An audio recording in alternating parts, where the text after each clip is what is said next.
తెలంగాణ అభివృద్ధికి అడ్డంకిగా కిషన్ రెడ్డి, బండి సంజయ్. పిసిసి అధ్యక్షుడు మహేష్ కుమార్ గౌడ్. మహేష్ కుమార్ గౌడ్ గారు, ఇక్కడ మీరు తెలుసుకోవాల్సినటువంటి విషయం ఒకటి ఉంది.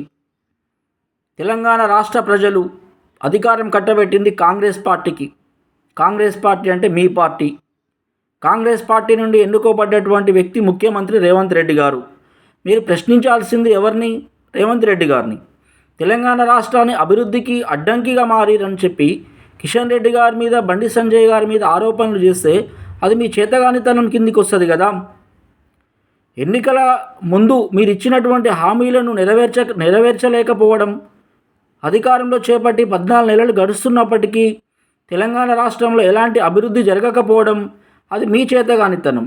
మీ చేతగానితనాన్ని బయటపెట్టుకోలేక మీరు కిషన్ రెడ్డి గారి మీద, బండి సంజయ్ గారి మీద ఆరోపణలు చేస్తే ప్రజలు మిమ్మల్ని తిరస్కరిస్తారు.